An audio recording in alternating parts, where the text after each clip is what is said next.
That's the key ingredient that people miss. They think they're dealing with politics, but they're dealing with magicians. They're dealing with people that go into dark altars and practice rituals. They're dealing with something that's just beyond what we're commonly taught as reality.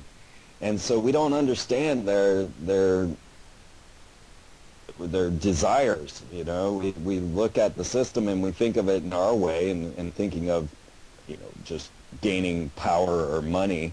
But these guys aren't about that. They use the power and money, but they're into ritual.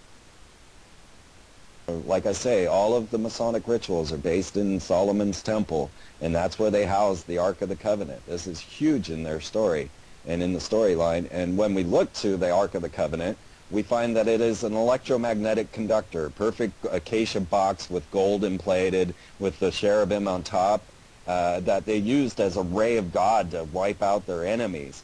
According to Graham Hancock, it was stolen, passed around to different kings. Every time they opened the box, they'd die of a withering disease that we would call radiation poisoning.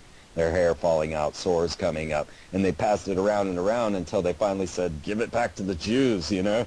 And that's when Hiram Abiff comes into the story. King Hiram of Tyre was called by King Solomon to come build this temple to house the Ark of the Covenant because he didn't have the knowledge to do so. Because this was a dangerous weapon. And it housed the Shekinah, the Shekinah, right? The voice of God. And so Hiram Abiff comes along in Masonic ritual as the architect of Hiram of Tyre. And if you read Zechariah Sitchin, you'll find that King Hiram of Tyre was one of the people that left the planet like Enoch. And now we have this strange character, Hiram Abiff, who dies and is resurrected in Masonic ritual. Every initiate plays the role of Hiram Abiff, this strange alien that came to build the Ark, or to house the Ark of the Covenant. And then you take into consideration they electroplated all the walls of the Holy of Holies to contain that force. You know, it's a curious tale. Is that just like one big communicator? Or a weapon of mass destruction, an electromagnetic weapon, much like HARP, only in a different form. Yeah. What's your views on the Zeitgeist movement? Is it a new world order plan and distraction that's carefully orchestrated to bring in a one-world religion? Oh, to bring in robots for robots. Absolutely, it's a conspiracy. I am an internet ground-based grassroots conspiracyist, film producer, putting movies on Google back when there were Google videos. I could never, ever in my life hit the numbers that Zeitgeist got on their first day. When you have that kind of power, I'm suspicious. And when I watched what they were promoting, getting people sunk into the whole idea of Horus being Jesus, then leading them into the debt-based currency, then into the 9/11 myth, I knew they were leading these people down a path. Okay, then what do? They drop the bomb on the third part. You have to get to the third part of the Zeitgeist Addendum, which is the handbook for Zeitgeist or something like that. Mm-hmm. And that's where they finally tell you that what they hope to do is put the world under a mass computer control because we can't control ourselves, and build a robotic structure for civilization that houses and contains the evils of humanity.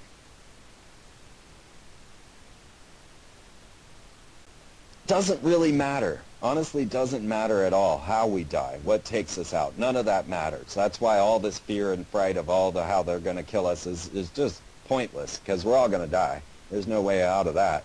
So what we need to do is focus on the positive. What the Mayans told me is that if we could show enough gratitude around the world, if we could perform simple ceremonies of ritual gratitude, that we could lessen the effects of the coming catastrophe. But we absolutely have enough evidence to suggest that there is a very good potential for catastrophe in our near future. I'd like to be more optimistic about the future. I think that it's very possible for us to have an expansion of consciousness globally. I think it's possible. It may not be likely, but it's still possible. No, that fear, they engender that in us, to show us in Hollywood and all the TV shows that we're just evil, low-life creatures. And so no one's getting out of their homes. No one's going out and meeting people. We're even so rigid that we no longer talk in grocery stores as we walk past other human beings. If we took upon the faith that's promoted in the Celestine Prophecies by James Redfield, that everyone that makes eye contact with you has a message for you, then and then only we could change the world. But only through bonding through those humans around you that the divine providence put in front of you. And by ignoring them, you are bringing about your own destruction and also just putting your nose up to the divine providence. So what I say is to take a little pilgrimage, to release yourself to the true God force. Don't allow yourself to decide where you're going, and just allow the universe to unfold before you. And notice how many synchronicities and miraculous events as the goosebumps well up on your body and excitement fills your heart. These are the moments that you're seeking, and these are the moments that will change the world.